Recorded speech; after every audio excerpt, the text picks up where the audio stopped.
Michael, thank you very much for that introduction.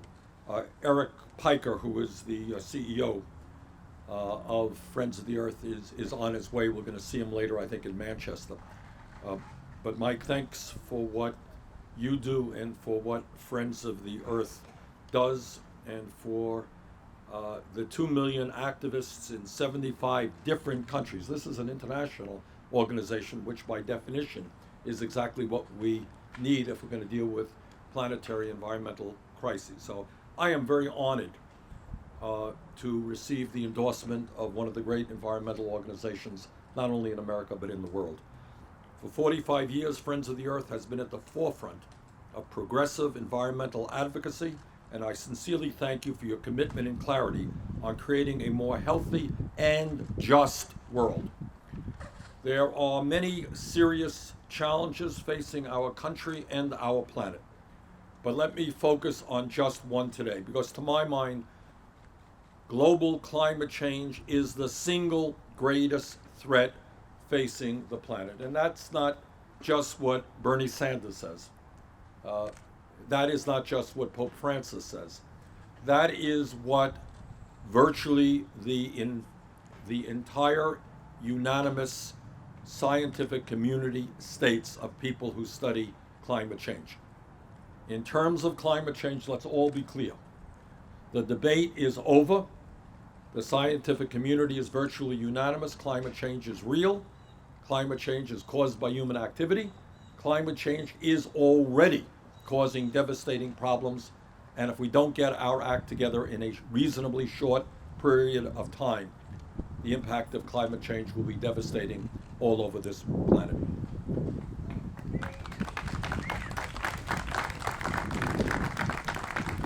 Climate change is not just an environmental issue. The impact from extreme storms, from rising sea levels, from devastating droughts, make it an economic issue. Take a look at what's happening in California today and the long-term impact on agriculture. It is also, by the way, a national security issue, because if you ask the CIA or if you ask the United States Department of Defense about one of the great national security issues facing the planet, what they will tell you is that when people around the world, often very poor people, who do not have the water they need to drink or grow their crops, do not have land on which to grow their crops, they're going to migrate. They're going to move into other people's territory, and that causes international national security issues. So if you look at a world in terms of war and peace issues, this issue of climate change is of enormous consequence. Our task is clear. To avoid the worst effects of climate change, we must dramatically reduce greenhouse gas emissions by transitioning aggressively away from fossil fuels and towards sustainable sources of energy.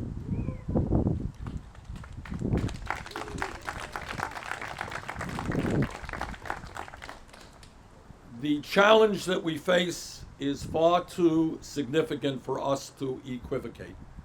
Bottom line here is we need to transform our energy system away from fossil fuel into energy efficiency and into such sustainable energies as wind, solar, geothermal, and other sustainable technologies.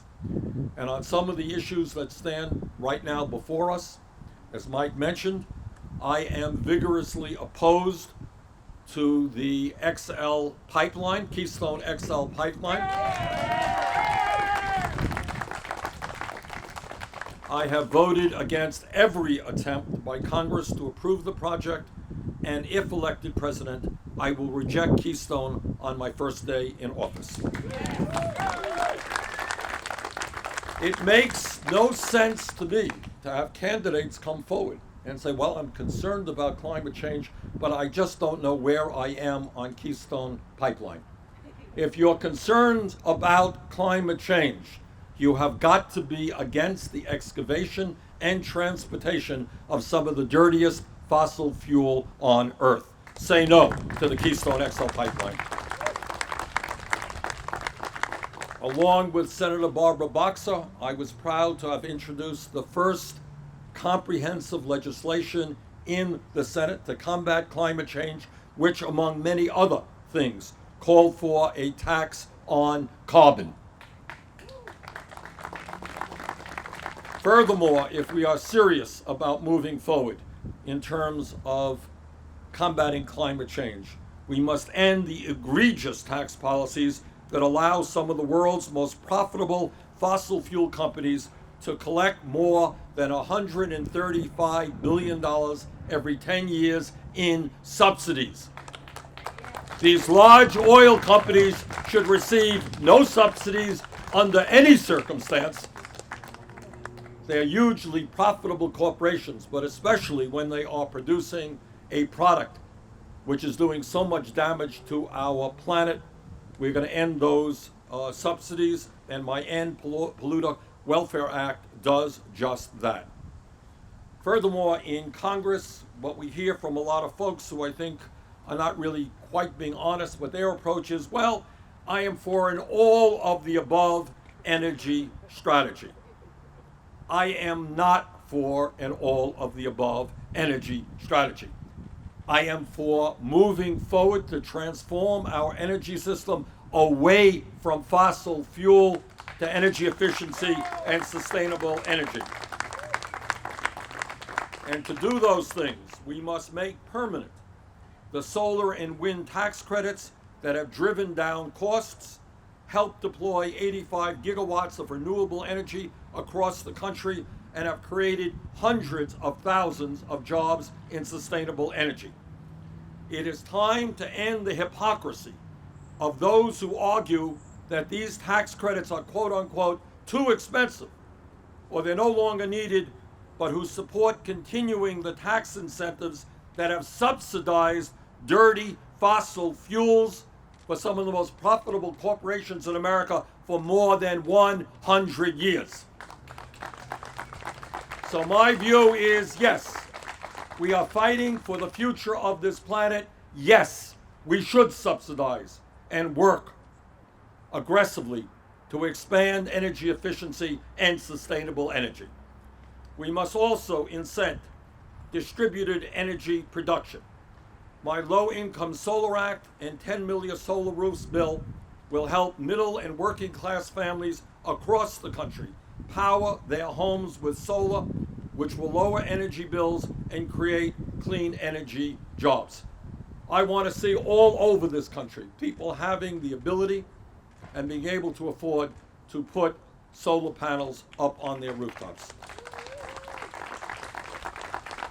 And I can tell you that in Vermont, we have brought significant sums of money into the state, which enables many people, working class, lower income people, who are living in older homes to retrofit their homes. And what we have seen, I remember there was two sisters, elderly sisters living in Barre, Vermont, and we helped them retrofit their home. They reduced their fuel bills by 50% because we put in decent insulation, decent roofing, decent windows, and they cut their carbon emission by 50%. We should be doing that all over this country. Huge potential. Further, we must transform the transportation sector that is responsible for 28% of all greenhouse gas emissions in our country. And we do that by promoting energy efficient vehicles, electric vehicles, hybrid vehicles, low carbon biofuels that will finally allow our nation to move beyond oil. It is amazing to me that as a nation we are still driving automobiles that get the same mileage per gallon than was the case 30, 40 years ago. Now we've made some progress, as you know, by increasing the mileage per gallon situation, but we clearly have a long way to go. These are just some of the things we need to do. And let me just make another point here, and that is, obviously, as perhaps the most progressive member of the United States Senate, I disagree with my Republican colleagues on many, many issues, whether it's healthcare, education, or whatever.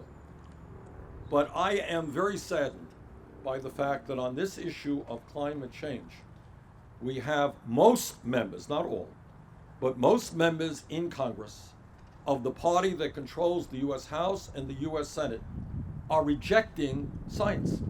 They are rejecting what the scientific community is telling us. Now, they don't reject science when it comes to cancer research, when it comes to Alzheimer's research. They look at the evidence. We could argue about how much money we put into these programs. But they reject science when it comes to climate change. Why is that? The answer is exactly the disastrous campaign finance system which is corrupting American politics today.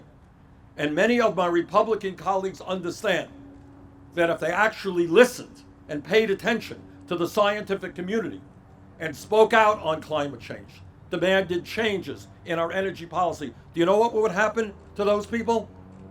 They would lose the funding that they now get from Big Energy and the Koch brothers. And they would be primaried. And that is the role that campaign finance is playing and Citizens United is playing in our current political system. Candidates cannot even look at the scientific facts, but are terrorized that if they speak up and listen to science, they may lose substantial amounts of campaign funding, which makes the link between a major issue, climate change, and our disastrous campaign finance system. Let me thank all of you for being out here today.